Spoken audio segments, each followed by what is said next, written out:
Hello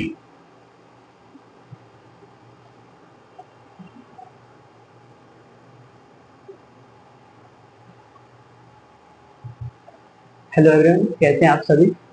तो आज हम क्लास 11 का एक चैप्टर है सेट, तो उसके बारे में पढ़ेंगे। सेट्स क्या होता है ये पढ़ेंगे, सेट्स के कितने टाइप होते हैं ये पढ़ेंगे, सेट्स की नोटेशंस क्या होती है ये पढ़ेंगे, और सेट को रिप्रेजेंट कैसे करते हैं ये पढ़ेंगे। और उसके बाद हम देखेंगे कि जो सेट्स के ऊपर ऑपरेशन होते हैं डिफरेंट डिफरेंट टाइप्स के, वो देखेंगे, और कुछ प्रैक्टिकल एप्लीकेशन होती है सेट्स की, तो वो डिस्कस करेंगे आज के इस लेक्चर में। तो सबसे पहले बात हम कर लेते हैं सेट होता क्या है। तो सेट सेट क्या होगा? Any collection of well defined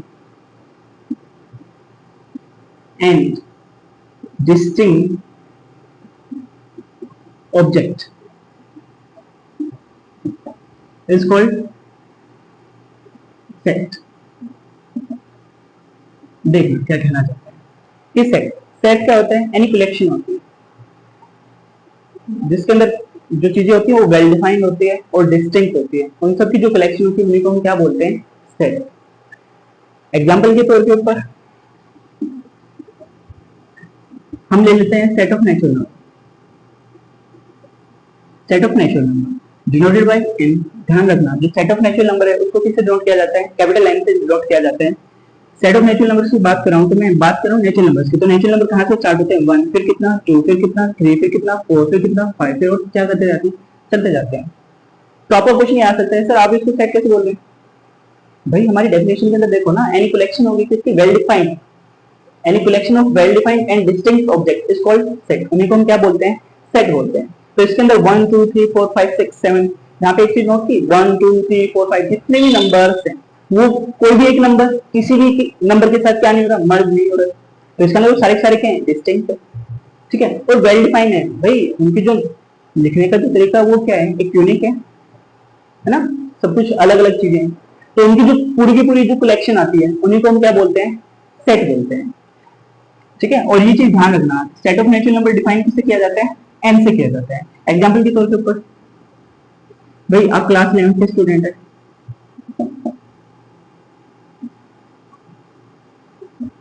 ठीक है, आप क्लास 11 के स्टूडेंट हैं। मान लेते हैं आपके स्कूल का नाम मान लेते हैं कि दिल्ली पब्लिक स्कूल है। तो आप स्कूल के अंदर गए, ठीक है, स्कूल के अंदर गए, आपको क्लास 11 के अंदर जाना है। तो वहां पे कोई भी बच्चा होगा, कोई भी टीचर होगा, आप उनसे कहेंगे कि मुझे क्लास 11 के अंदर जाना है, तो वो आपको स्पेशली वहां पे लेके जा सकते हैं। क्यों लेके जा सकते हैं? क्योंकि वो वेल डिफाइन है भाई, ठीक है। अब वो क्या हो गया? वेल डिफाइन हो गया। अब उस क्लास के अंदर जो भी बच्चे होंगे वो भी क्या है? Well defined. भाई हर एक बच्चा क्या है वहां पे? यूनिक है, ठीक है, डिस्टिंक्ट है। उन सब की जो पूरी की पूरी कलेक्शन है वो मेरे को क्या बता रही है? सेट बता रही है। अगर मैं बात करूं नोटेशन ऑफ सेट्स की, नोटेशन ऑफ सेट्स, जो इंग्लिश अल्फाबेट के कैपिटल लेटर्स होते हैं उससे हम क्या डिनोट करते हैं? सेट को डिनोट करते हैं, ठीक है। जो ए बी सी जो कैपिटल लेटर्स होते हैं वही मेरे को क्या डिनोट करके देते हैं? सेट डिनोट करते हैं। और यहाँ पे जो इसके स्मॉल अल्फाबेट्स होते हैं A B C D English alphabets, ये मेरे को क्या देते हैं? Elements of the set, elements of the set, या इन्हीं को मैं क्या बोलता हूँ? Members of the sets. क्या बोलता हूँ? मेंबर्स ऑफ द सेट्स, ठीक है। अब आपको कुछ नहीं आ सकते, सर फिर हमें ये कैसे पता चलेगा कि सेट कौन से नहीं होते? भाई ये वाला क्वेश्चन भी तो जायज है। तो जहां पे भी आपकी इमोशंस आ जाते हैं, जहां पे आपकी फीलिंग्स आ जाती हैं, ठीक है, उनको जब हम कंपैरिजन करते होते हैं तो वो सेट नहीं होते। एग्जाम्पल के तौर के ऊपर, अब मैं मान लेते हैं कि आपकी क्लास 11th है, क्लास 11th के अंदर एक फिजिक्स के टीचर आ गए, एक मैथ वाले टीचर आ गए, केमिस्ट्री वाले टीचर आ गए, तीनों टीचर आ गए। अब उन टीचर्स को ये कहा जाता है कि आप अपनी क्लास के अंदर से आपके सब्जेक्ट के अंदर कौन इंटेलिजेंट है उसको खड़ा कीजिए, ठीक है। तो जब आपके सब्जेक्ट के अंदर और ये भी कह दिया गया है कि आपकी पूरी क्लास के अंदर जो आपको सबसे इंटेलिजेंट लगे उनको खड़ा कीजिए, तो ध्यान से सुनना। तो वो क्या कहते हैं? वो तीन मान लेते हैं, वो एक एक बच्चे को खड़ा कर लेते हैं, ठीक है ना। लेकिन तीनों के अकॉर्डिंग हो सकता है अलग अलग बच्चे जो के आ जाए, अलग अलग आए। मैथ के लिए कोई और आ जाए, फिजिक्स के लिए कोई और आ जाए, केमिस्ट्री के लिए कोई और आ जाए ना। वहां पे स्पेसिफिक नहीं है ना, वो चीजें क्या हो रही है, सेम नहीं आ रही ना भाई। मैं बात किसी तरह से इंटेलिजेंट बच्चे की, ठीक है, वो एक यूनिकनेस तो निकल के आई नहीं। वो तो तीनों के लिए, तीनों टीचर्स के लिए क्या आ गए, अलग अलग आ गए। हो सकता है मैथ में कोई और अच्छा हो, फिजिक्स में कोई और अच्छा हो, केमिस्ट्री में कोई अच्छा हो, ठीक है ना। तो यहाँ पे जो इंटेलिजेंस है ये आपके बिहेवियर से कनेक्ट होके आएगा, ठीक है। तो इसलिए वो क्या नहीं होगा, सेट नहीं होगा, ठीक है। अगर मैं बात करूं कि भाई क्लास 11 के अंदर कितने बच्चे, अब मैं फिजिक्स वाले टीचर को बुला लूं, केमिस्ट्री वाले टीचर को भी बुला लूं, मैथ वाले टीचर को भी बुला लूं, तो मान लेते हैं हम क्लास के अंदर 40 स्टूडेंट है। तो मैथ वाले टीचर पूछेंगे कितने स्टूडेंट हैं 11 क्लास में, उनका क्या आंसर आएगा 40।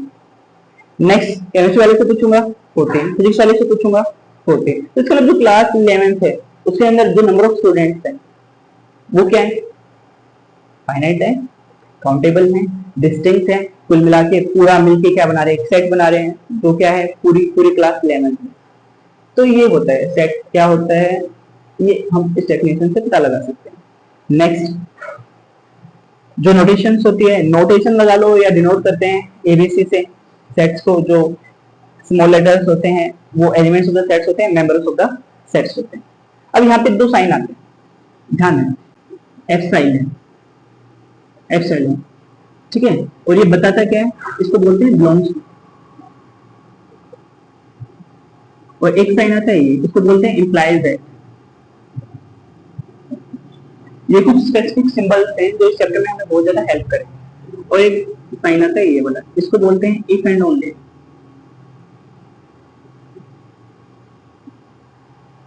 ठीक है। तो अब हम नेक्स्ट मूव करते हैं, हम पढ़ रहे हैं कि रिप्रेजेंटेशन क्या होती है सेट्स की।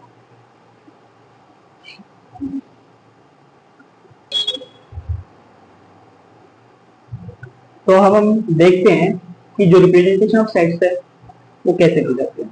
तो सेट को रिप्रेजेंटेशन, सेट की रिप्रेजेंटेशन हम दो टाइप से करते हैं। एक जो होती है उसको हम बोलते हैं रोस्टर फॉर्म, उसी का जो दूसरा नाम है वो आपका टेबुलर फॉर्म, ठीक है। नेक्स्ट जो दूसरी फॉर्म है वो है टेबुलर फॉर्म, और जो उसी का दूसरा नाम है वो होती है रूल्ड मेथड, ठीक है। अब टेबुलर फॉर्म के अंदर कोई भी सेट, मान लेते हैं हमने क्या लिया था, सेट ऑफ नेचुरल नंबर्स लिया था, set of natural number. Set of natural numbers के अंदर हमने क्या पढ़ा था, नंबर्स के कैसे 1 2 3 4 5 ऐसे चलते जाते, ठीक है। तो यहाँ पे जो आपके सेट्स होते हैं, सेट्स को किससे डिफाइन किया जाता है, ए से डिफाइन किया जाता है। उसको कर्ली ब्रैकेट्स के अंदर ऐसे डिफाइन कर लेते हैं, मान लो ये वाले, ठीक है। मैंने 4 तक लिया, इसका क्या बना दिया, सेट। क्या है भाई, सारे के सारे डिस्टिंक्ट है, वेल डिफाइंड है, उनकी जो कलेक्शन है उसको किसके अंदर ले लिया, कर्ली ब्रैकेट्स के अंदर ले लिया। तो जो इस टाइप की रिप्रेजेंटेशन की जाती है जिसके अंदर जो हमें एलिमेंट साफ साफ दिखाई देता है, उसी को हम कौन सी फॉर्म बोलते हैं, रोस्टर फॉर्म या tabular form. Next tabular form, tabular form के अंदर specific property, all the elements of the set, all the elements of the set satisfy the specific property। Set form के अंदर क्या होता है, जितने भी एलिमेंट्स होते हैं सेट के, वो किसी स्पेसिफिक प्रॉपर्टी को क्या करते हैं, सेटिस्फाई करते हैं। एग्जांपल के तौर पे ऊपर मान लो यही वाला ले लिया, क्या है, set of natural number, set of natural number, ठीक है। अगर मैं इस सेट ऑफ नेचुरल नंबर जो यहाँ पे हमने ए डिफाइन किया है भाई, उसका एक ये छोटा सा सेट ले लिया ए, उसके अंदर कितने एलिमेंट्स है, 1 है 2 है 3 और फिर कितना है 4। ये वाली इसकी कौन सी फॉर्म थी, रोस्टर। अगर मैं इसको टेबुलर फॉर्म के अंदर लूं तो इसकी रिप्रेजेंट कुछ इस टाइप से करते हैं हम, कर्ली ब्रैकेट्स के अंदर x such that x is the natural number, x is less than equal to 4। जो ये वाली रिप्रेजेंटेशन होती है इसी को हम क्या बोलते हैं, टेबुलर फॉर्म बोलते हैं। यहाँ पे इसको बोलते हैं सच दैट, सच दैट, इसको क्या बोलते हैं, सच दैट। कहीं पे भी अगर आपका क्वेश्चन आ जाए टेबुलर से हमें रोस्टर के अंदर जाना हो, रोस्टर से टेबुलर फॉर्म के अंदर जाना हो, तो अगर जैसे ये वाला क्वेश्चन है, यहाँ पे क्या है, a इक्वल टू 1 2 3 4 है, ये किस फॉर्म के अंदर है भाई, ये वाले सारे रोस्टर फॉर्म के अंदर है। अगर मैं इसको टेबुलर फॉर्म के अंदर जाऊँ तो वहां पे क्या कह दिया भाई, x क्या होगा, एक वेरिएबल होगा, सच दैट जो वेरिएबल है कुछ इस प्रकार से है, x is a natural number. भाई ये वाला जो x है ना वो क्या है, नेचुरल नंबर है। वो कहां से बिलोंग कर रहा है, नेचुरल नंबर से बिलोंग कर रहा है। और उसके ऊपर एक कंडीशन लगा दी, क्या कंडीशन लगा दी, जो आपका x है ना वो लेस देन कितना है 4। तो हमें पता है नेचुरल नंबर कहां से स्टार्ट होते हैं, नेचुरल नंबर स्टार्ट होते हैं 1 से। ठीक है, अब 1 से, अब ये वाला साइन भाई ये वाली इनफिनिटी होती है, इनइक्वालिटी होती है। और ये इनइक्वालिटी कौन सी वाली होती है, कौन सी वाली होती है, स्लैक इनइक्वालिटी होती है। तो इस इनइक्वालिटी के अंदर लेस देन इक्वल टू हो गया। तो इसका मतलब जो आपका x है, जो ये वाला वेरिएबल है जो कि नेचुरल नंबर है, वो 4 जो नेचुरल नंबर है उससे छोटा है और उसके क्या है इक्वल। तो कौन कौन से नंबर आएंगे भाई, वो जो नंबर्स निकल के आएंगे वो आपके आएंगे 1 2 3 4। तो इसका मतलब जो पूरा जो सेट होगा वो कौन सा आएगा, ए सेट ही आएगा। तो इसका मतलब किसी भी सेट को हम दो फॉर्म के अंदर लिख सकते हैं, सेट बिल्डर फॉर्म और दूसरे वाला कौन सा आपका रोस्टर फॉर्म। ठीक है, अब हम डिस्कस करना जा रहे हैं टाइप ऑफ सेट्स के बारे में।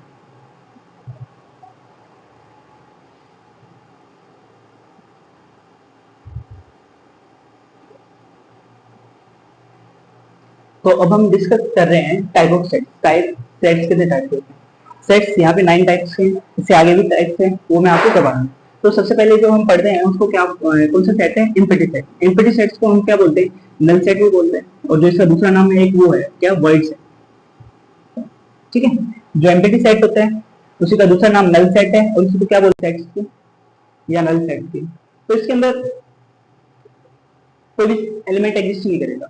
फॉर एग्जांपल मान लो आपके पास नेचुरल नंबर है, एक आपके पास आ गया 3 और दूसरा आ गया 4। मैं आपसे कह रहा हूँ 3 और 4 के बीच में तो कोई भी एक नेचुरल नंबर बता, तो आपको क्वेश्चन आएगा सर 3 और 4 के बीच में नेचुरल नंबर कैसे बता सकता हूँ, वहां पे कोई नेचुरल नंबर एग्जिस्ट करता ही नहीं, क्योंकि 3 के बाद जस्ट 4 थोड़ी आएगा, उससे पहले कोई नंबर है ही नहीं। इसका मैं क्या कह सकता हूँ, वहां पे कोई भी एलिमेंट है ही नहीं। तो इसका वो वाला कौन सा सेट है, एम्प्टी सेट है।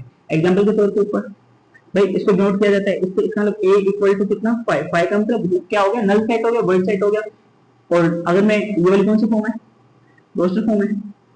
ठीक है, बस इसको ऐसे सिंबल लगा दो, ये वाली रोस्टर फॉर्म आ गई। इसको ऐसे भी रिप्रेजेंट किया जा सकता है रोस्टर फॉर्म के अंदर। अगर मैं सेट बिल्डर फॉर्म के अंदर इसको लेके जाऊं तो मैं इसको भी एक एग्जांपल दे दूंगा, a इस प्रकार से a x set x belong from natural number, ये वाला sign belong from natural number, x is less than 4 और x इज ग्रेटर देन 3, इस टाइप से। तो यहां से साफ साफ आंसर आएगा, वो कितना है 5। वही मेरा कौन सा सेट होता है, एम्प्टी सेट होता है। Next non empty sets. तो नॉन एम्प्टी सेट्स की मैं बात करूंगा, तो नॉन एम्प्टी सेट्स क्या होगा भाई, जो जहां पे कोई ना कोई एक एलिमेंट एग्जिस्ट कर रहे, जहां पे कम से कम एक एलिमेंट एग्जिस्ट करे, उसको हम क्या बोलते हैं, नॉन एम्प्टी सेट्स। एग्जांपल के तौर पे भाई वही क्वेश्चन है, सेम एग्जांपल मैं यही वाला लूंगा। यहां पे क्या होगा, एक ये वाला एम्प्टी सेट के लिए ये वाला एग्जांपल ले लिया। यहां पे क्या कह दिया, एक मेरा सेट है subject x subject x belong to natural number. अब की बार मैंने क्या कह दिया, जो आपका x 3 से बड़ा x लेस देन इतना 4 मेरा एक नेचुरल नंबर बिलोंग कर रहा है। तो आपका आंसर कितना आएगा, हाँ सर है ना, क्या कितना आएगा 4 आएगा। तो यहाँ पे कम से कम कितने एलिमेंट एग्जिस्ट कर रहे हैं, एक। तो ये मेरा क्या हो जाएगा, नॉन एम्प्टी सेट। अब नॉन एम्प्टी सेट में जो भी सेट्स होगा कम से कम एक एलिमेंट आए, उसको हम क्या बोलते हैं, नॉन एम्प्टी सेट्स। ठीक है, नेक्स्ट सिंगलटन सेट। तो डेफिनेशन से साफ साफ नेमिंग से ही पता लग रहा है, सिंगलटन सेट। सिंगलटन सेट मतलब कोई भी एक ऐसा सेट जिसके अंदर कम से कम क्या एग्जैक्टली कितने एलिमेंट हो, एक ही एलिमेंट हो। तो ये जो मैंने एग्जांपल दिया था, a equal to x such that x belong from natural number 3 से बड़ा x लेस देन कितना 5। तो यहाँ पे क्या एग्जिस्ट करेगा, a इक्वल टू 4, जहाँ पे नंबर ऑफ एलिमेंट्स कितना हो, एक, उसी को हम क्या बोलते हैं, सिंगलटन सेट। नेक्स्ट जो अपना टाइप है वो है फाइनाइट सेट। फाइनाइट सेट क्या होते हैं, तो फाइनाइट सेट के अंदर हम यही देखते हैं जहाँ पे नंबर्स ऑफ एलिमेंट्स क्या हो, फाइनाइट हो। कोई भी एक सेट मान लो, कोई भी ले लो भैया, ठीक है, a इक्वल टू मान लो मैंने ले लिया 1 2 3 4 और मान लेते हैं ये जा रहे हैं 10,000। ठीक है, तो यहाँ पे जितने भी एलिमेंट्स हैं कौन सी फॉर्म है, रोस्टर फॉर्म है। कितने एलिमेंट्स हैं भाई, 1 से लेकर 10,000 तक है, 1 से लेकर 10,000 तक है। क्या ये सारे काउंटेबल है, कैन वी काउंट दिस। अब आंसर आएगा सर यस, हम इसको काउंट कर सकते हैं। तो उन्हीं को हम क्या बोलते हैं, फाइनाइट सेट्स। अगर मैं बात करूं इनफाइनाइट सेट्स की, तो इनफाइनाइट सेट तो हमें पता है जो आपके नेचुरल नंबर्स होते हैं वो कहां से स्टार्ट होते हैं, 1 तक, कहां तक जाते हैं, इंफिनिटी तक। इसका मतलब जो आपका सेट आएगा किसका, नेचुरल नंबर का, वो वाला कौन सा सेट्स होगा, इनफाइनाइट सेट्स होगा। फिर एक और सेट आता है आई। आई क्या होता है? Set of integers. Set of integers, integers के अंदर कौन से नंबर्स आते हैं भाई? सारे सारे नेगेटिव नंबर्स आएंगे, जीरो भी इंक्लूड होगी, सारे सारे पॉजिटिव नंबर्स होते हैं, वो क्या होगी? उसको नोट करते हैं आई से। फिर आपका होता है होल नंबर। होल नंबर क्या होता है भाई? Whole number starting from zero, zero to infinity, उसको किससे डिनोट किया जाता है? डब्ल्यू से डिनोट किया जाता है। सेट ऑफ होल नंबर वो भी क्या होगा? इनफाइनाइट सेट होगा। इसके बाद सेट ऑफ रेशनल नंबर्स, ये वाला क्या है? Set of rational numbers. Rational number कौन से होते हैं? जो पी वाई के फॉर्म में होते हैं, जहां पे क्यू इक्वल टू नहीं होता किसके? जीरो के। तो वो भी कौन सा सेट होगा? इनफाइनाइट सेट होगा। उसको डिफाइन किससे करते हैं? जिससे डिफाइन करते हैं फिर मैं कह दूंगा सर आर माइनस क्यू। अब आपका क्वेश्चन आएगा सर आर क्या होगा? आर आपका होगा रियल नंबर, जो आपका रियल नंबर का सेट होता है वो भी क्या होता है? एक इनफाइनाइट सेट होता है। रियल नंबर कौन से होते हैं सर? रियल नंबर के अंदर रैशनल नंबर्स भी आते हैं, इरेशनल नंबर्स भी आते हैं। तो रियल नंबर्स की जो नोटेशन होती है वो आर से होती है। जब मैं आर माइनस क्यू करता हूँ तो इसका मतलब आर में से क्यू, क्यू कौन से थे? रैशनल नंबर थे। अगर मैं उनको हटा दूंगा तो आपके कौन से नंबर आ जाएंगे? इरेशनल। तो आर माइनस क्यू क्या देगा? इरेशनल। ये भी कौन सा सेट है? इनफाइनाइट सेट है। ठीक है, अब आपको पता लग गया होगा इनफाइनाइट सेट कौन से होते हैं। अगर नेक्स्ट अब मैं बात करता हूँ कार्डिनलिटी ऑफ द सेट या cardinal number of the set. तो जो जहां पे भी कार्डिनलिटी ऑफ द सेट आता है या कार्डिनलिटी ऑफ द सेट आता है या कार्डिनल नंबर्स की बात आती है, तो हमें ये पता, हम ये देखते हैं कि उस सेट के अंदर कितने एलिमेंट हैं। एग्जांपल के तौर पर मैंने क्या दिया? a इक्वल टू, मेरे पास एलिमेंट मान लो कोई भी ले लो, a b c d e। ठीक है, तो कार्डिनलिटी ऑफ सेट, इस सेट की जो कार्डिनलिटी है वो कितनी आएगी? तो आपका आंसर आएगा सर कार्डिनलिटी ऑफ सेट को मैं n ऑफ कैसे a डिफाइन करूंगा, वो कितनी आएगी? 5। यहाँ पे जितने भी एलिमेंट्स हैं जो डिस्टिंक्ट है, तो एक टाइप का ये, दूसरा टाइप का ये, तीसरे टाइप का ये, चौथे टाइप का ये, पांचवें टाइप का ये। तो इसका मतलब यहाँ पे कितने डिस्टिंक्ट एलिमेंट है? 5। सर जो 5 डिस्टिंक्ट एलिमेंट है, जब मैं उनको नंबर्स में n ऑफ a लिखूंगा वो मेरे कितना आएगा? 5। उसी को मैं क्या बोलता हूँ? कार्डिनलिटी ऑफ द सेट, या मैं उसको क्या बोलूंगा? Cardinal number of the set. ठीक है, अब बात करते हैं नेक्स्ट सबसेट क्या होता है। तो जो आपका सबसेट होता है, कम से कम यहाँ पे आपके पास 2 सेट होने चाहिए। Let A and B be the 2 non-empty sets। दोनों के दोनों कौन से सेट होने चाहिए? Non empty. नॉन एम्पिटी मतलब कम से कम एक एलिमेंट तो वहां पे एग्जिस्ट करना चाहिए। वो कुछ इस टाइप से होंगे कि जो आपका A है ना, वो पूरा का पूरा किसमें बिलोंग करेगा? B के अंदर। एंड जो आपका B है वो किसमें बिलोंग कर सकते हैं? A के अंदर बिलोंग कर सकते हैं। तो यहाँ पे हम ये कह सकते हैं जो सबसेट होगा, मान लेते हैं अगर A बिलोंग कर गया किसके अंदर? B के अंदर, तो मैं कहूंगा A, जो ये वाला A है, is the subset of B। अगर मैं इसकी बात करूं B बिलोंग टू में, तो यहाँ पे कहूंगा B is the subset of B। ठीक है, तो अगर मैं इसकी प्रॉपर डेफिनेशन दूं तो प्रॉपर डेफिनेशन यही होगी, लेट A और B the two non empty sets such that every element of A is the element of B, and also we can say that B contains, यहाँ पे एक word आ रहा है contain, तो contain को कैसे लिखेंगे? A is contained in B। इसको पढ़ेंगे A is contained in B, मतलब सारे सारे जो एलिमेंट्स हैं कि वो किसके अंदर आ गए? B के अंदर। तो यहाँ पे जो A सेट होगा उसी को हम क्या बोलते हैं? सबसेट। किसका होगा भाई? वो B का होगा। ठीक है, ये नोटेशन होती है किसकी? सबसेट की होती है। ठीक है, और इस सिंबल का ध्यान रखना, यहाँ पे इसको ही हम क्या बोलते हैं? Content in. एग्जांपल के तौर के ऊपर अगर मैं आपको एक एग्जांपल दूं, मान लेते हैं ए मेरे पास सेट है, मान लो उसके अंदर नंबर ले लो 1 2 3। ठीक है, बी मेरे पास सेट है, बी के अंदर कौन सा एलिमेंट है? मान लेते हैं 1 है, 2 है, 3 है, 4 है, 5 है। तो इसका मैं कह सकता हूँ A is belong from B. हाँ भाई, ये तीनों एलिमेंट, ए के अंदर कितने एलिमेंट है? 3। क्या वो ए के जितने भी एलिमेंट हो बी के अंदर है? हाँ है ना, बी के अंदर ये है 1 2 3। ठीक है, तो इसका मतलब ए पूरा पूरा किसके अंदर बिलोंग कर गया? ये वाला सिंबल बिलोंग कर रहा है, किसके अंदर बिलोंग कर गया? बी के अंदर चला गया। इसका मतलब ए के जितने भी एलिमेंट्स है वो बी के अंदर है। तो यहाँ पे मैं कह सकता हूँ A is the subset of B. तो A is the subset of B. A किसका सबसेट होगा? बी का। और इसको ऐसे ही पढ़ा जा सकता है, ए इज कंटेन्ड इन बी। ए किसके अंदर कंटेंट हो गया? बी के अंदर कंटेंट हो गया। अब नेक्स्ट जो डेफिनेशन आती है वो आती है प्रॉपर सबसेट्स। प्रॉपर सबसेट्स क्या होता है? तो मैं अगर प्रॉपर सबसेट्स की बात करूंगा तो सेम डेफिनेशन यही होगी, late A and B be the non-empty sets। वो क्या होंगे? नॉन एम्पिटी सेट्स होंगे। And every element of A is in D, A के सारे एलिमेंट किसके अंदर है, डी के अंदर है, तो हम ये कहेंगे ना A is the subset of D, ठीक है। बट यहाँ पे कंडीशन होगी क्या, but all the element of D is not in ए।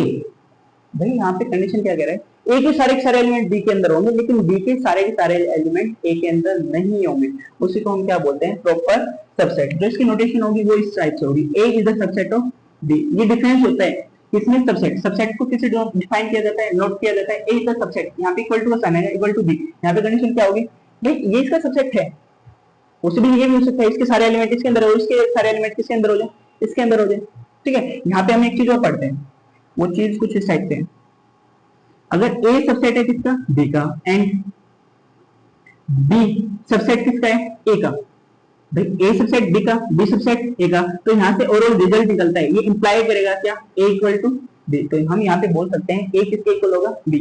ए और बी क्या है, सेट।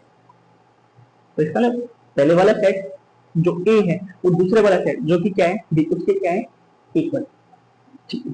नेक्स्ट हम मूव करते हैं, जो अपनी नेक्स्ट डेफिनेशन है वो है पावर सेट्स। पावर सेट्स क्या होता है, कोई भी एक सेट होगा, मान लो तो नॉन एम्पटी सेट होगा, let A B any set, any set, वो एम्पटी भी हो सकता है, वो नॉन एम्पटी भी हो सकता है, ठीक है। A B any set, then the set of all the subset of A is called power set। इसको हम क्या बोलेंगे, पावर सेट। क्या बोला गया है, अगर एक कोई भी एक सेट है, वो फाइनाइट भी हो, इनफाइनाइट भी हो, उसके जितने भी सबसेट्स होंगे उनकी जो कलेक्शन होगी, कलेक्शन मतलब सेट होगा, उसी को हम क्या बोलते हैं, पावर सेट्स बोलते हैं। और जो पावर सेट्स है उसको डिफाइन किया जाता है P ऑफ A से, ये नोटेशन होती है पावर सेट्स की, ठीक है। अगर मैं बात करूं नंबर ऑफ पावर सेट्स किसके इक्वल होगा, तो जो नंबर ऑफ पावर सेट्स है n of p of a हमेशा इक्वल होता है 2 की पावर n। यहाँ पे जो n होगा वो नंबर्स ऑफ एलिमेंट्स की बात करेगा इन सेट। सेट के अंदर कितने एलिमेंट्स हैं ये n वो बताएगा मेरे को, तो इसका मैं बोल सकता हूँ वो क्या होगी, कार्डिनलिटी होगी, ठीक है। अब मैं आपको एक एग्जांपल दे दूंगा पावर सेट्स का, और उसके बाद फिर हम आगे बढ़ते हैं।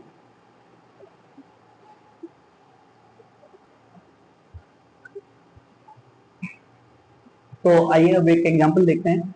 अब हम बताएंगे कि भाई इसका जो पावर सेट है P ऑफ A वो किसके इक्वल होगा, ठीक है।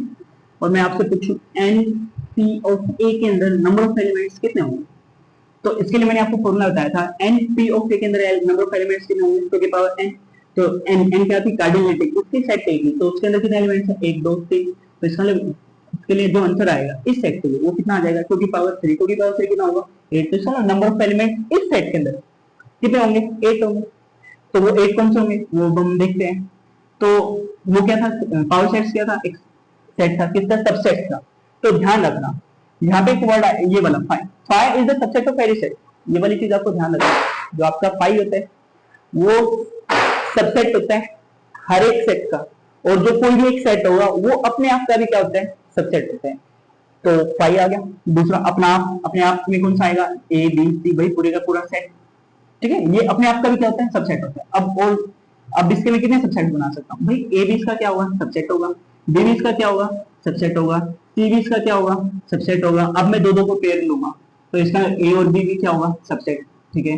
बी और सी भी क्या होगा, सबसेट। फिर कौन सा, ए और सी भी क्या होगा, सबसेट। उन सब का क्या, कलेक्शन। फिर मेरा क्या होगा, पावर सेट नंबर काउंट करना, 1 2 3 4 5 6 7 8।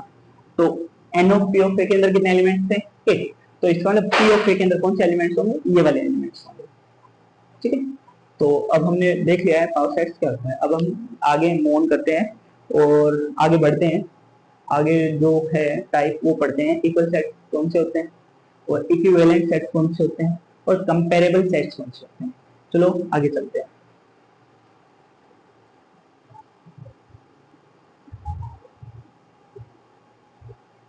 तो अब हम देखते हैं इक्वल सेट्स कौन से होंगे, इक्विवेलेंट सेट्स कौन से होंगे और कंपैरेबल सेट्स कौन से होंगे। अगर मैं इक्वल सेट्स की बात करूं, equal sets, two sets A और बी, ठीक है, आर नॉन एम्प्टी, वो क्या होनी चाहिए, नॉन एम्प्टी होनी चाहिए, नॉन एम्प्टी सेट्स होनी चाहिए। Second, are set to be equal, are set to be equal, at condition क्या होगी, every element of A is the element, is लगा लो या आर ले लो भाई, are the element of set B. कंडीशन क्या कह रही है कि ए और बी दो नॉन एम्प्टी सेट होने चाहिए, उनको इक्वल हम तभी कहेंगे ए के जितने भी एलिमेंट है वो सारे सारे एलिमेंट्स किसके हों, बी के, उसी को हम क्या बोलते हैं, इक्वल सेट। एग्जांपल के तौर के ऊपर मान लेते हैं ए के अंदर मेरे पास क्या है, ए बी सी है, मान लो बी सेट है, बी सेट के अंदर मेरे कौन सा एलिमेंट है, सी बी ए, ठीक है, ये भी रोस्टर फॉर्म के अंदर है, ये भी रोस्टर फॉर्म के अंदर है। तो एक चीज और मैं आपको बताना चाहूंगा, रोस्टर फॉर्म के अंदर जो ऑर्डर होता है ना एलिमेंट्स का, जैसे ये पहले नंबर पे आ गया, दूसरे पे, तीसरे पे, वो मैटर नहीं करता, वो इमेटेरियल होता है, वो आगे पीछे होते रहते हैं, ठीक है। अगर वो आगे पीछे होंगे तो अब नेक्स्ट देखना सी बी ए, आगे पीछे हो गया ना ऑर्डर, तो ये दोनों साइड एक ही होंगे, दोनों सेट्स क्या होंगे ए। अब मैं कहता हूँ डेफिनेशन के ऊपर क्या करें कि ए के अंदर जितने भी एलिमेंट्स हो किसके हों, बी के हों, तो ए के अंदर कौन सा एलिमेंट है, ए बी सी, क्या वो बी के अंदर है भाई, ए बी सी, तो इसका मतलब मैं क्या कह सकता हूँ, जो आपका ए है वो किसके इक्वल होगा, बी के, दोनों के दोनों क्या होंगे, इक्वल। एक कंडीशन तो क्या सारे सारे में इक्वल होने चाहिए, और एक क्या कहेगा, N of A must be equal to N of B.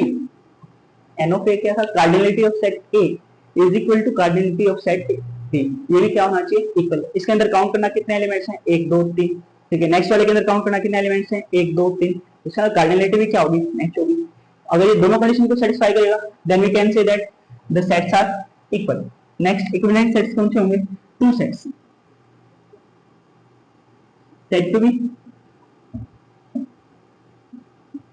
Equivalent if cardinality of A equal to cardinality of B, number of element in set A equal to number of element in set B are said to be equivalent, तभी हम उनको क्या बोलेंगे, equivalent। Example के तौर के ऊपर अगर मैंने ए के अंदर में कौन से एलिमेंट है, मान लो ये वाले लिए ए बी सी, ठीक है, बी सेट है, बी के अंदर कौन से एलिमेंट्स है, 1 2 और 3, ठीक है। तो यहाँ से क्या पता लग गया, कितने एलिमेंट्स हैं, 3, यहाँ पे भी कितने एलिमेंट्स हैं, 3, तब मैं इन तीनों, इन दोनों सेट्स को क्या बोलता हूँ, N of A, cardinality of set A equal to cardinality of set B, तो इन्हीं को हम क्या बोलते हैं, इक्विवेलेंट सेट।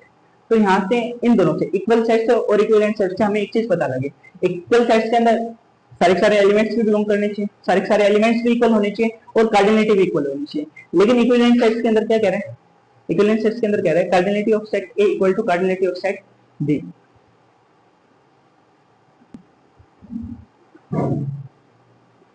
ठीक है, तो उनको हम क्या बोलते हैं, इक्विवेलेंट सेट। तो अब इक्वल सेट्स और इक्विवेलेंट सेट्स से आपको क्या पता लगा कि भाई इक्वल के अंदर एलिमेंट्स भी सेम है, कार्डिनलिटी भी सेम है, लेकिन इक्विवेलेंट के अंदर क्या करें, कार्डिनलिटी सेम होनी चाहिए। तो अब यहाँ से क्वेश्चन अराइज होता है, इक्वल सेट्स आर इक्विवेलेंट, जो आपके इक्वल सेट्स होते हैं वो इक्विवेलेंट होते हैं, बट आपके जो इक्विवेलेंट सेट्स होते हैं वो इक्वल सेट नहीं होते, ये वाली चीज आपको ध्यान रखनी है। अब इसके अंदर देखना एबीसी, यहाँ पे भी कितना है, सी बी ए, तो क्या ये इक्वल है, हाँ जी इक्वल है। कार्डिनलिटी भी क्या है, इक्वल है, कार्डिनलिटी इक्वल है तो उसी को हम क्या बोलते हैं, इक्विवेलेंट सेट। नेक्स्ट जो हम डिस्कस करें वो कौन सा होता है, कंपैरेबल सेट्स। तो कंपैरेबल सेट्स के लिए भी डेफिनेशन कुछ ऐसी रहेगी, दो सेट्स लेंगे ए और बी, सही, ए और बी दो सेट्स होंगे, टू सेट्स, और दोनों के दोनों क्या होंगे, नॉन एम्प्टी, दोनों के दोनों क्या होंगे, नॉन एम्प्टी, ठीक है, नॉन एम्प्टी सेट्स होंगे। Are set to be comparable, are said to be comparable, इनको comparable कब कहेंगे, if one of them is the subset of, भाई उन दोनों में से जो हमने दो साइड्स लिए हैं उनमें से कोई भी एक किसी दूसरे का क्या हो, सबसेट, उन्हीं को हम क्या बोलते हैं, कंपेरेबल सेट्स। तो इसमें मैं बोल सकता हूँ A is the subset of B, may be B is the subset of A. तो इन दोनों को हम क्या बोलेंगे, कंपेरेबल सेट्स। ठीक है, अब हम आगे बढ़ते हैं और हम देखेंगे यूनिवर्सल सेट्स क्या होते हैं। ठीक है,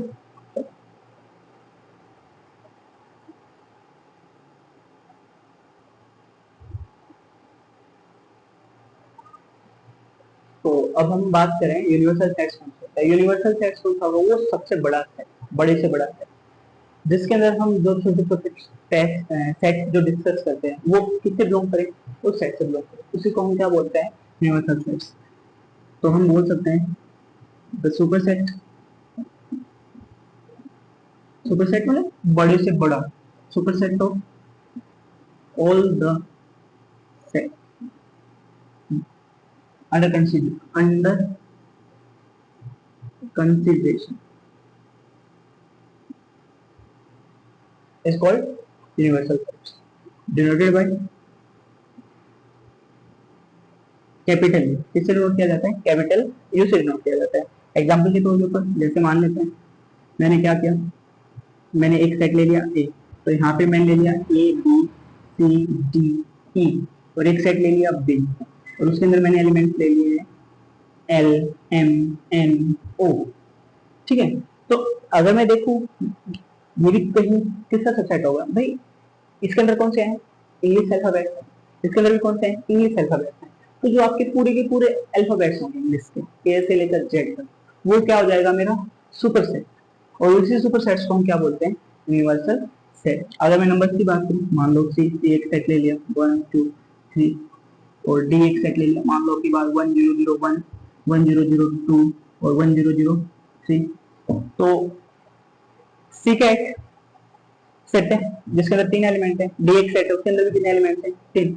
अब क्या एक इसी नंबर के सबसेट है, हाँ मैं कह सकता हूँ ये भी नेचुरल नंबर है, ये भी नेचुरल नंबर है। तो इसलिए इन दोनों के लिए सबसे बड़ा जो सेट होगा वो कौन सा आ जाएगा, सेट ऑफ नेचुरल नंबर। उसी को हम क्या बोल देंगे, यहाँ पे जो एन है वो क्या आ जाएगा, सुपर सेट, और वही है ना, उसी एन को हम क्या बोलेंगे, यूनिवर्सल सेट। ठीक है, तो अभी हम आगे बढ़ते हैं।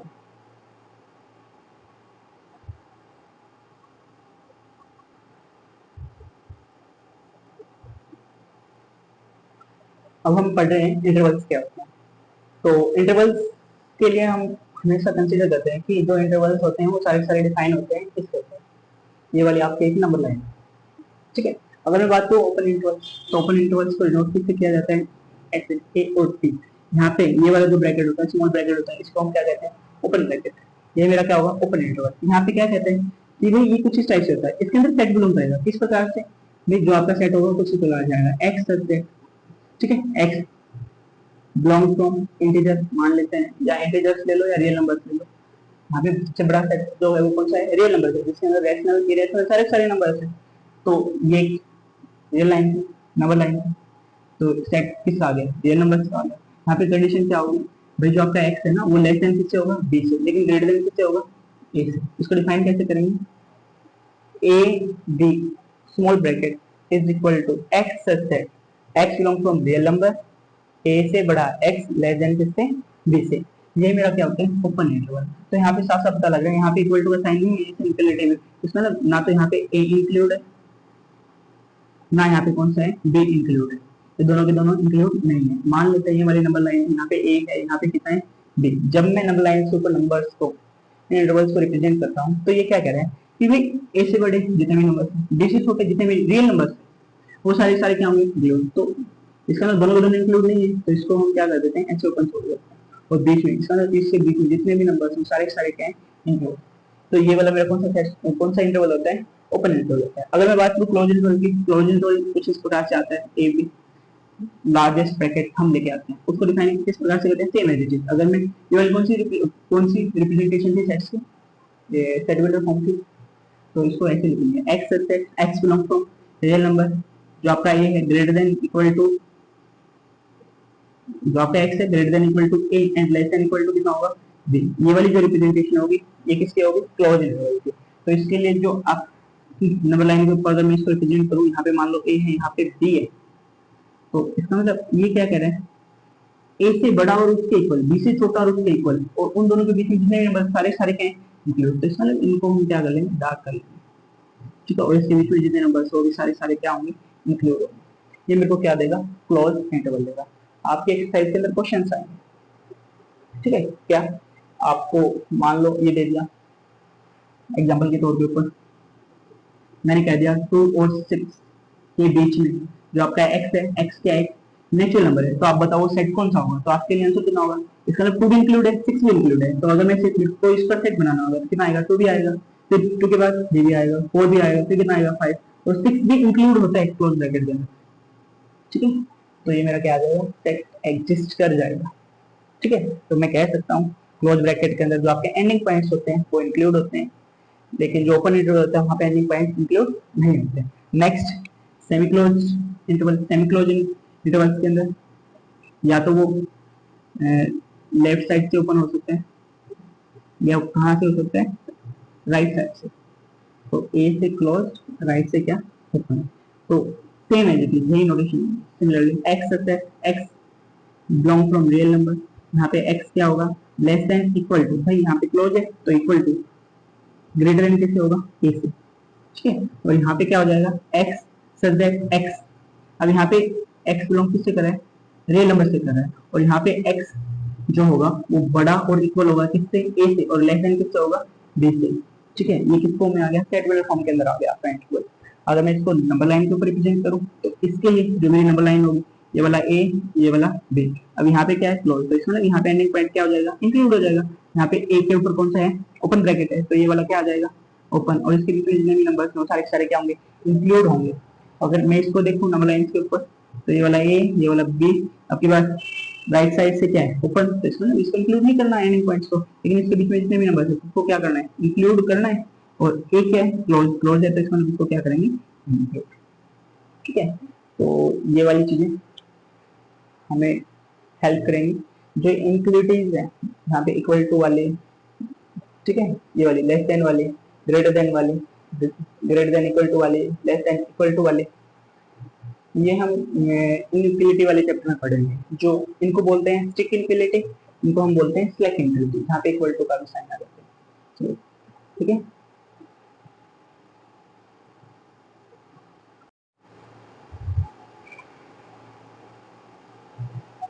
तो अब हम सेट को पढ़ेंगे with the help of Venn diagram, और उसी की हेल्प से हम ऑपरेशन ऑफ सेट्स डिफाइन करेंगे। तो ऑपरेशन ऑफ सेट्स के अंदर सबसे पहले हम पढ़ेंगे यूनियन ऑफ द सेट्स, फिर हम पढ़ेंगे इंटरसेक्शन ऑफ द सेट्स, फिर हम पढ़ेंगे डिसजॉइंट सेट्स, और फिर उसके बाद पढ़ेंगे डिफरेंस ऑफ द सेट्स, और फिर symmetric difference of the two sets, और लास्ट में हम पढ़ेंगे कॉम्प्लीमेंट ऑफ द सेट। तो सबसे पहले यूनियन ऑफ द सेट्स क्या होता है, union of the set denoted bye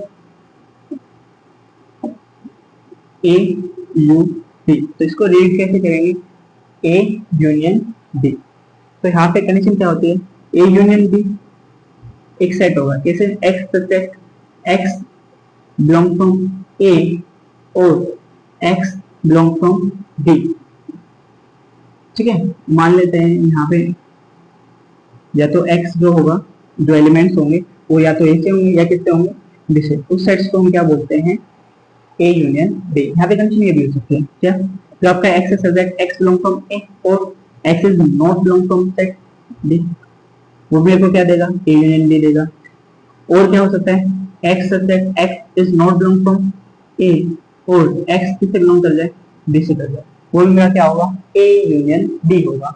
अगर मैं इसको देखो, जो भी आपके यूनिवर्सल सेट होते हैं उसको हम रेक्टेंगल के अंदर लेते हैं, किसके अंदर, वेन डायग्राम के अंदर, और जो सर्कल्स होते हैं ये मेरे को क्या देते हैं, सेट देते हैं, ठीक है। मान लेते हैं ये वाला सेट है, ये वाला कितना है डी, और ये वाला पूरा का पूरा क्या है यू, क्या डिफाइन किया था आपने, यूनिवर्सल सेट।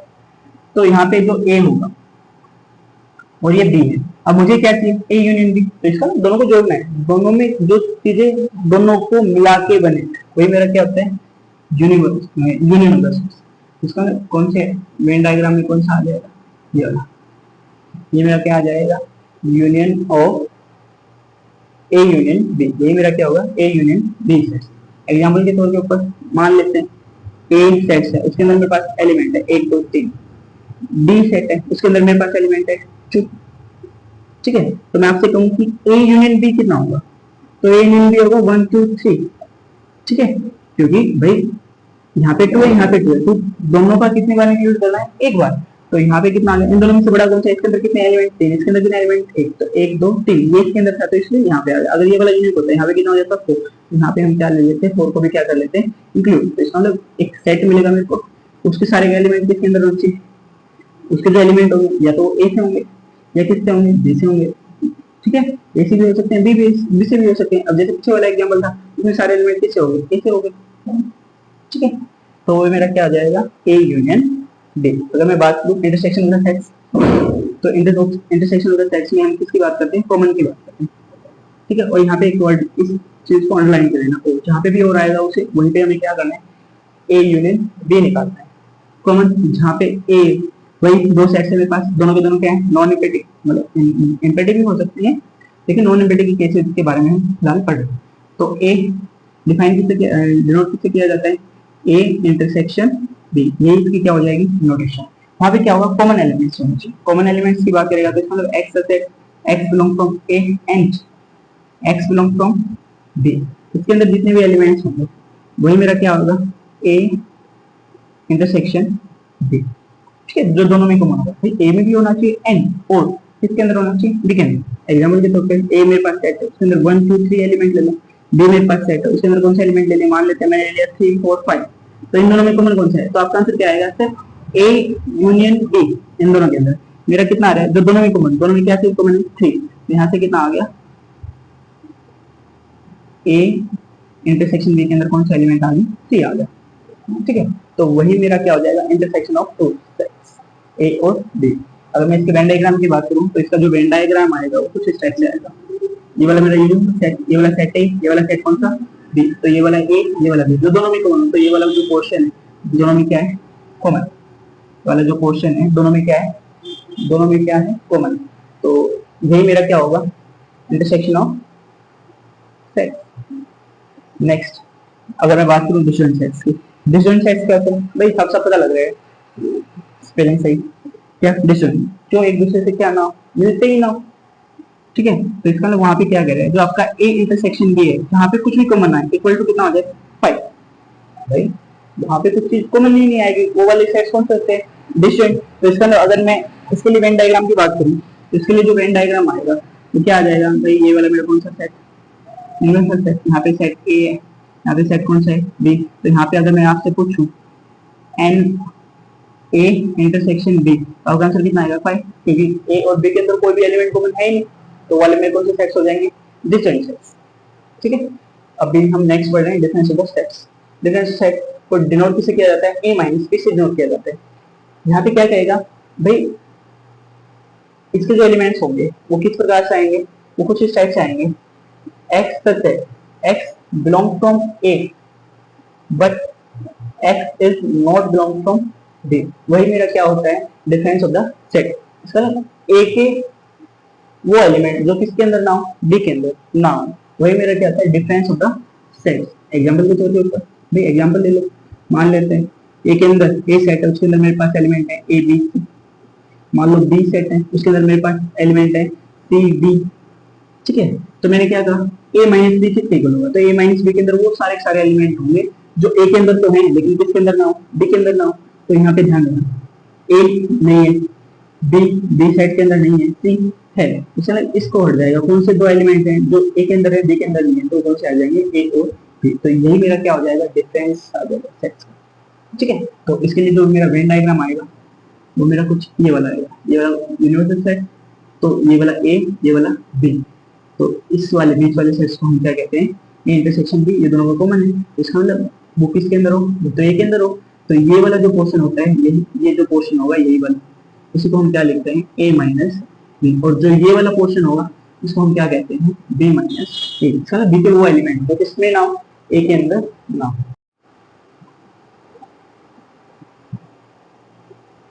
जो नेक्स्ट डेफिनेशन है वो है symmetric difference of the two sets. तो symmetric difference of the two sets के अंदर वही हम दो नॉन एम्बेडेड सेट्स लेंगे। इसको कैसे डिफाइन किया जाता है, ए डेल बी से, जो कि किसके इक्वल होते हैं, A minus B union B minus A के यूनियन ए इक्वल होता है sir A minus B, difference of A minus B, ये भी क्या होगा डिफरेंस होगा बी माइनस ए का। तो यही मेरा कौन सा सेट होता है symmetric difference of the to set. अगर मैं इसके लिए वेन डायग्राम देखूं तो वेन डायग्राम के लिए ये वाला मेरा यूनिवर्सल सेट, ये वाला कौन सा सेट है, मान लो ये वाला सेट कौन सा, ये वाला सेट ए, ये वाला सेट कौन सा बी, तो ये वाला कौन सा रीजन होगा, ये वाला कौन सा रीजन होगा ए इंटरसेक्शन बी वाला। तो ये वाला कौन सा पोर्शन होगा भाई हमें पता है, ये वाला जो पोर्शन होगा इधर वाला कौन सा होगा ए माइनस बी, ये वाला जो पोर्शन होगा वो कौन सा होगा बी माइनस ए। तो इसका मतलब क्या कह रहे हैं यूनियन कह रहे हैं ए माइनस बी की और कौन से वाले की बी माइनस ए की, वही मेरा क्या होता है सिमेट्रिक डिफरेंस होता है। तो एक with the help of Venn diagram तो हम क्या बताएंगे कि जो सिमेट्रिक डिफरेंस होता है वो कुछ इस टाइप से होता है। अगर मैं बात करूं कॉम्प्लीमेंट ऑफ द सेट्स, तो कॉम्प्लीमेंट ऑफ द सेट्स के अंदर क्या होते हैं any set, any non effect set,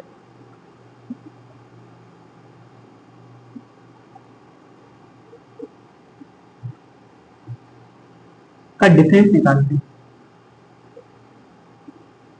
from universal set, universal set से उसका जो डिफरेंस होगा तो इसका ना u माइनस ए से उसको क्या किया जाएगा डिफाइन, u माइनस ए भी होता है और उसको हम क्या लिख सकते हैं a डैश और क्या लिखा जा सकते हैं a c, उसकी क्या होती है नोटेशन होती है कॉम्प्लीमेंट ऑफ द सेट। ठीक है, मान लो एक सेट था वो नॉन इफेक्टिव था तो u में से उसको क्या कर देंगे a को हटा देंगे। अगर मैं इसके लिए इसका वेन डायग्राम देखूं तो ये वाला कौन सा सेट है, सेट मान लो a है, ये वाला कौन सा था u माइनस ए, u में से a को हटा दिया कौन सा रीजन रह गया ये, यही मेरा क्या होगा a डैश, ये मेरा होगा कॉम्प्लीमेंट ऑफ द सेट्स। यहाँ पे एक चीज और नोट करने के लिए जो हमें ध्यान देना होगा, जो डिफरेंस ऑफ द सेट्स था वो क्या था a माइनस बी, तो a माइनस बी को मैं लिख सकता हूँ a माइनस बी को मैं लिख सकता हूँ a इंटरसेक्शन b का कॉम्प्लीमेंट। ठीक है, ध्यान देना ए सेट कौन सा है मेरा पूरा का पूरा बी कॉम्प्लीमेंट, तो बी सेट ये था इसका कॉम्प्लीमेंट कौन सा रीजन रह जाएगा ये वाला बाहर वाला, इस बी को छोड़ के इसके बाहर जितना भी रीजन है वो उन दोनों का इंटरसेक्शन। तो इन ए में से और बी कॉम्प्लीमेंट में से बड़ा सेट कौन सा था बी डैश वाला था, बी को हटा दो बाकी सारा रीजन उन दोनों का कॉमन पार्ट कौन सा है ए, इसका मतलब जो आपका ए माइनस बी होता है वो किसके इक्वल होता है ए इंटरसेक्शन बी कॉम्प्लीमेंट। ये चीज आपको ध्यान रखनी है। सिमिलरली मैं सिमेट्रिक डिफरेंस के लिए भी क्या लिख सकता हूँ, मैं इसको लिख सकता हूँ ए इंटरसेक्शन बी का complement union B intersection A का कॉम्प्लीमेंट। ये वाली चीज आपको ध्यान रखनी है। चलो अब हम आगे बढ़ते हैं।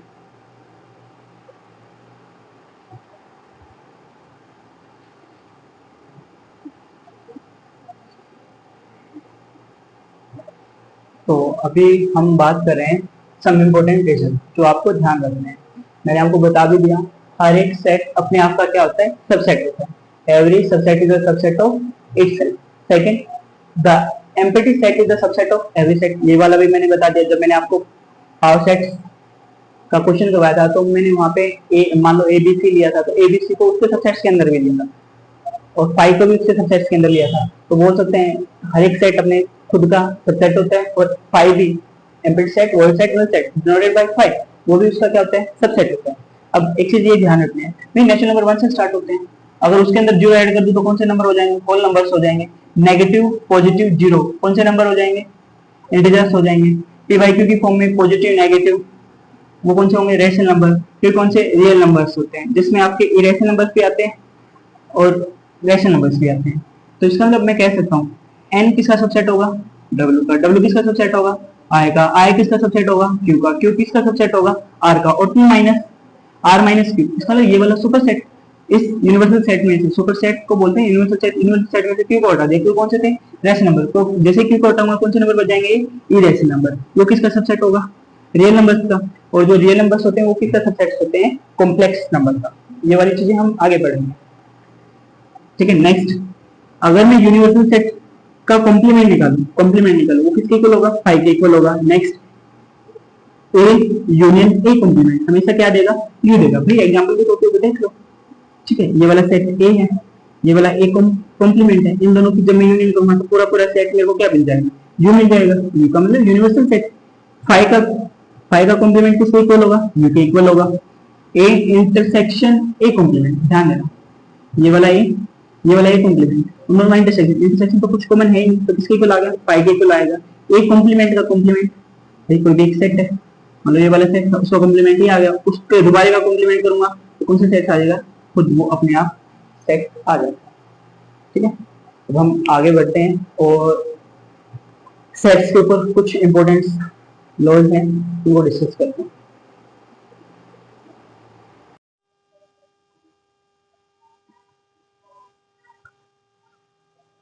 तो अब हम डिस्कस करेंगे कुछ इंपॉर्टेंट लॉज के बारे में जो सेट्स के ऊपर हैं। तो जो सबसे पहला है वो है आइडम्पोटेंट लॉ। आइडम्पोटेंट लॉ क्या कहता है कि ए इंटरसेक्शन ए हमेशा किसके इक्वल होता है, ए के इक्वल होता है, और ए यूनियन ए बी किसके इक्वल होता है, ए। कहने का मतलब क्या है, अगर ये एक यूनिवर्सल सेट है, यहाँ पे ए क्या होगा, सेट है, अगर मैं उसी का इंटरसेक्शन उसके साथ लूंगा तो हमेशा क्या होगा, वो सेट अपने आप ही आता है। अगर मैं ए यूनियन ए करूंगा तो ध्यान देना ए के साथ उसी का यूनियन क्या, तो ओवरऑल हम कहाँ पे हैं, ए के ऊपर है, अगर ये यूनिवर्सल सेट है तो इसी को हम क्या बोलते हैं, आइडम्पोटेंट लॉ। नेक्स्ट जो आपका लॉ है उसका नाम है आइडेंटिटी लॉज। आइडेंटिटी लॉज क्या कहता है कि ए यूनियन फाई हमेशा किसके इक्वल होगा, ए के इक्वल होगा, और ए इंटरसेक्शन यू किसके इक्वल होगा, ए के। यहाँ पे जो यू है उसको हम यूनिवर्सल सेट बोलते हैं। मान लो ये वाला एक आपका यूनिवर्सल सेट है, ये वाला कौन सा होगा, ए। अब अगर मैं उसका यूनियन करूं फाई के साथ, फाई क्या होगा, उसके अंदर कोई भी एलिमेंट होगा ही नहीं। अगर कोई भी एलिमेंट है नहीं तो दोनों में से छोटा कौन सा, ए, दोनों में से बड़ा कौन सा, ए। अगर मैं ए यूनियन ए करूंगा तो हमेशा कौन सा सेट आता है, बड़े वाला सेट आता है, तो इन दोनों में से बड़ा कौन सा है, ए। तो यहाँ पे क्या आ गया, ए आएगा।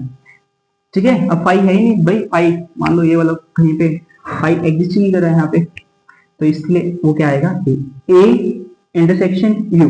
भाई ये वाला यू है, ये वाला क्या है, ए। अब इन दोनों में से कॉमन पार्ट कौन सा आ जाएगा, ध्यान हमें साफ साफ बताइए, यू क्या होगा, बड़ा वाला सेट है, ए क्या है, छोटा। तो इंटरसेक्शन में हमेशा कौन सा सेट आता है, छोटा सेट आता है, तो यहाँ पे क्या आ जाएगा, ए आ जाएगा। यही मेरा कौन सा लॉज है, आइडेंटिटी लॉज। नेक्स्ट जो हमारा लॉज है वो है कम्यूटेटिव लॉ। कम्यूटेटिव लॉ क्या कहते हैं कि ए यूनियन बी हमेशा इक्वल होगा बी यूनियन ए के। और बात यही है कि मतलब अगर इन जनरल हम समझे तो मतलब 2+3 लिखूं या मैं 3+2 लिखूं, उन दोनों का आंसर हमेशा क्या रहता है, सेम रहता है। तो मतलब ये न्यूमेरिकली है जो हम अलजेब्रा में करते हैं। अभी यहाँ पे सेट के ऊपर ये चीज आपको समझना है कि ए यूनियन बी हमेशा किसके इक्वल होगा, बी यूनियन ए के इक्वल होगा। इसके लिए मैं आपको एक एग्जांपल दे सकता हूँ। एग्जांपल लेना, एग्जांपल क्या कहते हैं, मान लो ए सेट है, ए सेट के अंदर मेरे पास एलिमेंट है 1 2, ध्यान देना। बी मेरे पास सेट है, बी के सेट मेरे पास एलिमेंट है 3 और 4। मैं आपसे कह रहा हूँ कि मेरे को ए यूनियन बी दो, तो ए यूनियन बी में आपके कौन से एलिमेंट होंगे, जो ए के भी होंगे और जो किसके होंगे, बी के भी होंगे। तो उन सबका क्या आ जाएगा, कॉम्बिनेशन। तो 1 2 3 और 4, तो इस साफ साफ पता लग गया ए यूनियन बी के अंदर कौन सा एलिमेंट है, 1 2 3 4। ठीक है, अगर मैं बात करूँ बी यूनियन है तो इसका ना सारे के सारे बी के एलिमेंट, ठीक है 3 4, और सारे के सारे किसके एलिमेंट, ए के एलिमेंट। तो अगर मैं पहले बी वाले लिखूँ 3 4, फिर कितना 1 और 2। ठीक है, अब ये वाला कौन सा सेट, ए यूनियन बी का, भाई ये किसके इक्वल है, बी यूनियन ए। ये किसके इक्वल है, ए यूनियन बी। फिर मैंने आपको क्या बताया था, अगर दो सेट तो भी इक्वल, जब उनकी कार्डिनलिटी क्या होगी, सेम होगी। और जो ए के एलिमेंट है वो किसके अंदर होंगे, बी के अंदर। जो बी के एलिमेंट है वो किसके अंदर होंगे, ए के अंदर। ए यूनियन बी एक नया सेट बन गया, उसके अंदर कितने एलिमेंट है, 1 2 3 4, 4 एलिमेंट है। अब बी यूनियन ए, उसके अंदर भी कितने एलिमेंट है, 4। कौन कौन से हैं, 3 4 1 2। तो और यहाँ पे एक चीज देखना, यहाँ पे इसका मतलब इसके अंदर जितने एलिमेंट है वो वही एलिमेंट इसके अंदर है, बस वहां पे ऑर्डर क्या है, चेंज। और ये चीज आपको पता ही होगी, जो रोस्टर फॉर्म होती है उसके अंदर जो ऑर्डर होता है सेट्स को लिखने का, वो क्या होता है, इमेटेरियल होता है, वो आगे पीछे होता रहता है, लेकिन सेट वही रहता है। नेक्स्ट ये सेम किसके लिए होगा, इंटरसेक्शन के लिए भी क्या रहेगा, सेम रहेगा। ठीक है, अगर ए सेट ले लिया, ए सेट के अंदर अगर मैं एलिमेंट ले लिया 1 2 3, ठीक है, और बी सेट ले लिया, बी सेट का एलिमेंट ले लिया 3 और 4। अगर मैं आपसे पूछूं ए इंटरसेक्शन बी, तो ए इंटरसेक्शन बी में कौन सा एलिमेंट आएगा, 3 आएगा। अगर मैं कहूं बी इंटरसेक्शन बी और ए में क्या कॉमन है, तो वहां से भी कितना आएगा, दोनों क्या आ जाएंगे, इक्वल। ठीक है, नेक्स्ट जो हम बात करते हैं वो कौन सा लॉ है, एसोसिएटिव लॉ है। एसोसिएटिव लॉ क्या कहते हैं, एसोसिएटिव लॉ में हम 3 सेट्स लेंगे, यहाँ पे 2 सेट्स लिए थे, जब मैं 3 सेट्स लूंगा तो क्या कहता है कि A union B union C हमेशा किसके इक्वल होगा, A union B union C. कहने का मतलब क्या है, अगर 3 सेट्स मेरे को दे रखे हैं, अगर उनका मेरे को यूनियन करना, तो लास्ट वाले 2 का यूनियन करूं और उसके बाद में पहले वाले के साथ उसका यूनियन करूं, वो हमेशा इक्वल होगा। या मैं पहले 2 का यूनियन करूं और या क्या करूं, लास्ट वाले का यूनियन करूं, ये डिपेंड आपके ऊपर करता है। ओवरऑल बात वही है कि अगर मैं लिखूं 2 + 3 + 4 इक्वल टू होगा 2 + 3 + 4। ध्यान देना, या तो मैं इन दोनों को ऐड करूँ बाद में इसको ऐड करूँ, रिजल्ट सेम रहेगा। अगर मैं पहले इन दोनों को ऐड करूँ फिर इसको ऐड करूँ, रिजल्ट क्या रहेगा सेम। इन दोनों को ऐड किया 7, 7 प्लस 2 कितना आएगा 9 आएगा। अगर मैं 2 प्लस 3 किया 5, 5 प्लस 4 किया कितना आ गया 9। तो ओवरऑल मतलब अलजेब्रा के अंदर वही वाली चीजें सेम एज इट इज किसके अंदर है, एसोसिएटिव लॉ के अंदर है। सेम एज इट इज किसके अंदर आ जाएगा, ये इंटरसेक्शन के लिए आ जाएगा। A intersection B intersection C हमेशा किसके इक्वल होगा, A intersection B intersection C. तो तीन सेट अगर मेरे को दे रखे हैं उनका मेरे को इंटरसेक्शन निकालना होगा, तो वहां पे हम क्या करेंगे, वहां पे हम पहले लास्ट वालों का इंटरसेक्शन करके उसके बाद पहले वाले के साथ इंटरसेक्शन कर सकते हैं। हो सकता है हम पहले वाले दो का इंटरसेक्शन करें फिर क्या करें लास्ट वाले का उसके साथ क्या कर दें इंटरसेक्शन, उसके लिए रिजल्ट हमेशा क्या रहेगा सेम। ये कौन सा लो कहता है आपको, एसोसिएटिव लो कहता है। Next distributive laws. Distributive laws क्या कहते हैं कि यहाँ पे ध्यान रखना, यहाँ पे सेम साइन थी पीछे भी सेम साइन थे, यहाँ पे साइन क्या है डिफरेंट, यहाँ पे यूनियन है यहाँ पे क्या है इंटरसेक्शन। तो A union B intersection C हमेशा किसके इक्वल होगा, A union B intersection A union C. Overall बात वही है। अगर मैं 2 मल्टीप्लाई बाय 3 प्लस 4 लिखूं तो आपको क्या देगा 2 मल्टीप्लाई बाय 3 प्लस कितना 2 मल्टीप्लाई बाय 4। ठीक है, मतलब एक तो मैंने मल्टीप्लिकेशन का साइन ले लिया, अब की बार एक किसका लिया प्लस का, यहाँ पे सेम साइन था इसलिए यहाँ पे क्या लिया था प्लस लिया था। तो अगर मैं इसकी मल्टीप्लिकेशन करूँ तो मैं इसको ऐसे लिखूंगा ना 2 मल्टीप्लाई बाय 3, तो इसका यहाँ पे जो साइन था वो एक बार 3 के साथ गया, ये वाला कहाँ आ गया बीच में आ गया। अब इसकी मल्टीप्लाई 4 के साथ हुआ तो 2 मल्टीप्लाई बाय 4, तब जाके मेरे को क्या मिलेगा रिजल्ट मिलेगा। यहाँ पे भी यही कह रखे हैं। अगर मैं इसको ओपन करूंगा इस ब्रैकेट को तो ये जो ए है और यूनियन है ये बात बी के साथ जाएगा, फिर ये वाला साइन बीच में आ जाएगा इंटरसेक्शन का, और फिर ए यूनियन बी किसके साथ आ जाएगा सी के साथ आ जाएगा। ये डिस्ट्रीब्यूटिव लॉ है। ठीक है, अब की बार पहले बाहर क्या था यूनियन था, अब क्या है इंटरसेक्शन। अगर इंटरसेक्शन बाहर होगा तो A intersection B union C हमेशा किसके इक्वल होगा भाई, इसके मतलब इसको एक बार बी के साथ लेंगे, ये वाला साइन बीच में आ जाएगा और फिर क्या आ जाएगा ए इंटरसेक्शन सी आ जाएगा। नेक्स्ट, और जो फाइनल लॉ है हमारा वो कौन सा है, De Morgan law. De Morgan law क्या कहते हैं, डी मॉर्गन लॉ कहता है कि ए यूनियन बी का जब मैं कॉम्प्लीमेंट करता हूँ तो किसके इक्वल आता है, ए कॉम्प्लीमेंट साइन चेंज होगा, यहाँ पे यूनियन था यहाँ पे क्या आ जाएगा इंटरसेक्शन, इंटरसेक्शन बी कॉम्प्लीमेंट। अगर मैं लेके आऊंगा ए इंटरसेक्शन बी का होल का कॉम्प्लीमेंट तो किसके इक्वल आएगा, ए कॉम्प्लीमेंट साइन चेंज हो गया, यहाँ पे इंटरसेक्शन था यहाँ पे क्या आ जाएगा यूनियन, और फिर क्या आ जाएगा बी कॉम्प्लीमेंट। तो ये कुछ इंपॉर्टेंट लॉज थे जो हमने किए। अब हम प्रैक्टिकल एप्लीकेशन करेंगे टेस्ट की। ठीक है,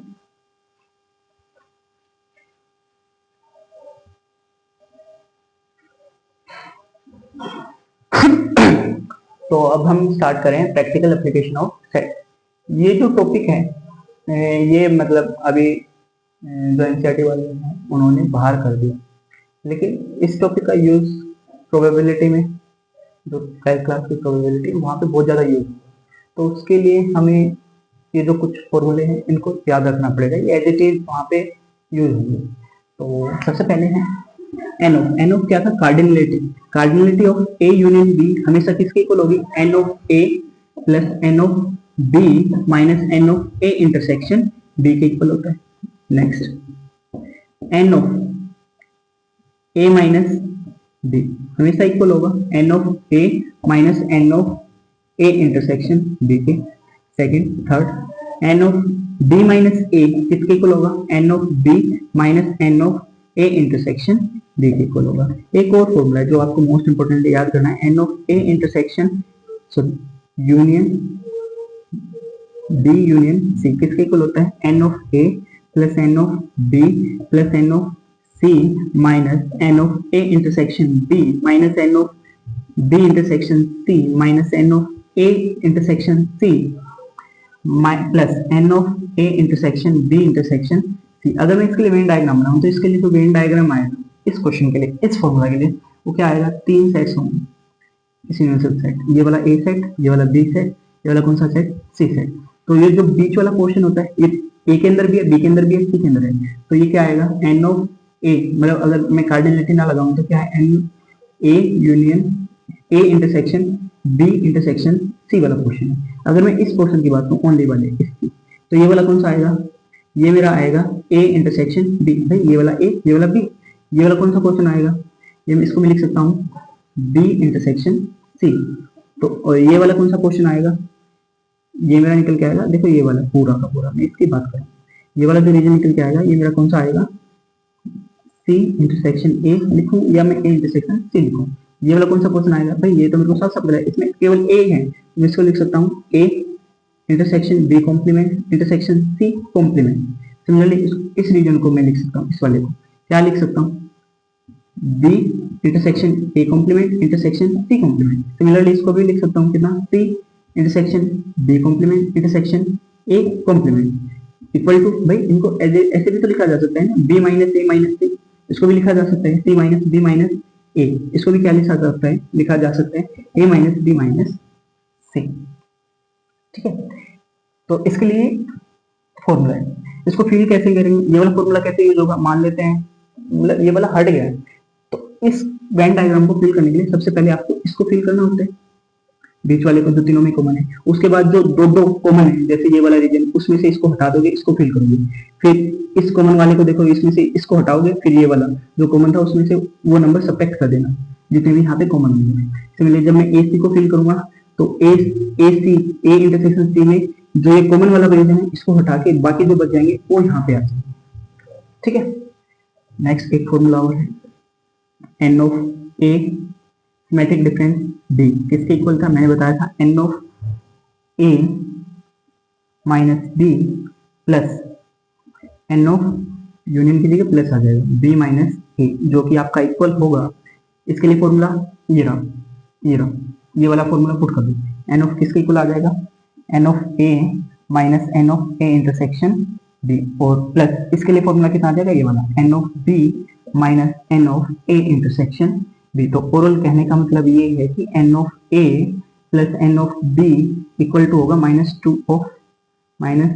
to N of A intersection B. तो इसका मतलब सिमेट्रिक डिफरेंस के लिए जब आपकी कार्डिनलिटी पूछी जाएगी तो हम उसके लिए ये वाला फॉर्मूला इस्तेमाल कर सकते हैं। अब एक यहाँ पे और फॉर्मूले यूज हो जाते हैं, उनका कोई यूज है नहीं। एग्जैक्टली 1 के लिए यहाँ पे पूछ लेगा, एग्जैक्टली 3 के लिए कौन सा केस आएगा, एग्जैक्टली 2 के लिए कौन सा केस आएगा, एग्जैक्टली 1 के लिए कितना केस आएगा। अगर आपको ये वेन डायग्राम फिल करना आ गया तो आप उसको एग्जैक्टली मतलब यहीं से निकाल सकते हैं, जो मैंने आपको ये फिल करना थोड़ा सा बताया, उसके लिए कुछ ज्यादा करने की जरूरत नहीं पड़ेगी। तो यही था अपना जो टॉपिक था सेट का, आज मैंने बेसिक करवाया है, डेफिनेशंस करवाई हैं, टाइप्स करवाए हैं, ऑपरेशंस करवाए हैं, और थोड़ी सी प्रैक्टिकल एप्लीकेशन, तो कुछ इंपॉर्टेंट लॉज थे वो करवाए हैं। आशा करता हूँ कि ये सभी आपको समझ में आए होंगे और इजी टू अंडरस्टैंड होंगे। अगर आपको अच्छा लगा, समझ में आया, तो आप इस वीडियो को शेयर कर सकते हैं, चैनल को सब्सक्राइब कर सकते हैं। अब आगे कंटिन्यू आपको वीडियो मिलती रहेंगी। ठीक है, थैंक यू।